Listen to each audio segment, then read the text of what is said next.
Well, I work in this really physical way with place.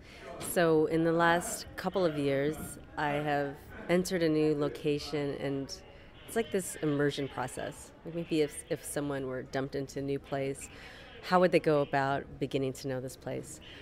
This is how I've worked in the last few years, but in talking to Emily just now, we were discussing, she asked me how I begin to work this way, and I actually feel like it's something that I've done my whole life.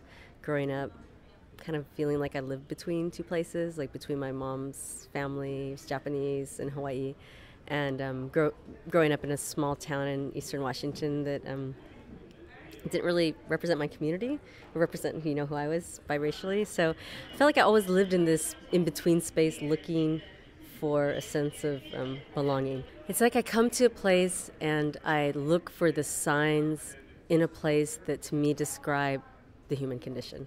So a lot of it's about immersion in the landscape, but I look for things in the landscape that talk about transition. So really attracted to places where there once was water and no longer is water, or something like the rise of the tide, the fall of the tide. And recently I spent 3 months in the south of France, and so explored the landscape there, but as well it has a deep cultural and social history, especially as a location, between essentially Europe and Africa. So there was a lot of people passing there. It's also been a place for immigrants to pass through. And as well was a point where the French resistance also housed Jewish people as they were escaping across the Pyrenees. So in a way, it also has a social history that's become very, like a transitional place, like a resting point. So I would explore that landscape and look for the things in it that talk about the memory of that. Maybe it's as if I'm looking for history and geography to overlay an experience that I can interpret personally. So as if I was looking for my protagonist in a broken boat on the shore, or I was just telling this story about this ant I met, ant like the insect.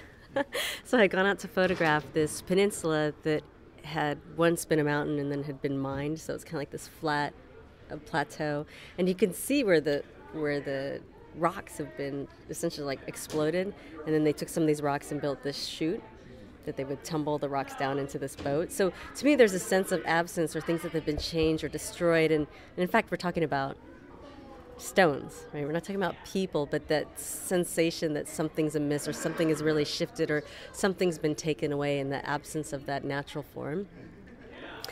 Then while I was photographing this place, I was sitting there and I saw this little ant walking by with a rosemary flower in its mouth. Flower is like twice the size of this ant. All the other little ants are walking by and they have a little piece of twig or like a little, just like little thing. But this ant is so dedicated to delivering this object to this house where it's going. And I filmed it for, I don't know, maybe an hour and a half.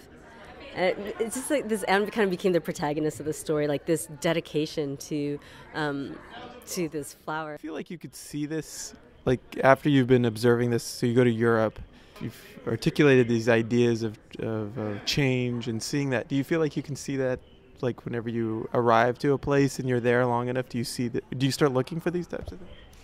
I do. It's almost like it's the way that I get to know a place. So in January, I moved to Las Cruces, New Mexico. The Rio Grande's been rerouted there. So you have this river also that's that's been flowing, and it gets taken from and it gets dumped into. And then just north of Las Cruces, it's dammed. And in Las Cruces, people will say the river's been turned off. And I never have heard this. So again, there's this kind of language like to talk about the landscape. As it flows around, there's just this little trickle of water, and then there's all this trash that's being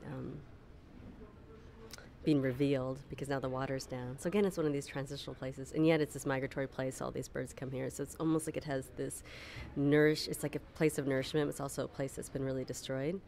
And then as it flows a little further south, it designates the border between Mexico and the United States, and so now it's become a political space. I feel I have a really emotional relationship to the land, and I don't know if that's I think that's a translation that I put looking at the land let's say look at the land as a reflection of the human condition. Well, the sky's really big in the Southwest, and I know that you've probably heard that about the desert. I'm from the West Coast. I lived in Seattle for a long time, where the sky's really heavy, and it's as if your mind could expand into the sky in the Southwest in a way that I felt very insular when I lived in the Northwest, which I miss an awful lot, to tell you the truth.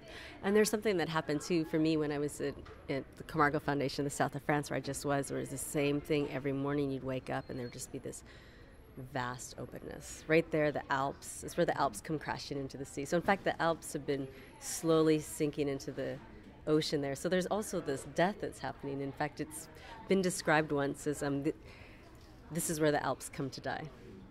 And the ocean itself has risen like 12 kilometers there. So there's also a sense that this land is just a different kind of sense of time. So in fact, this land is slowly descending down as well.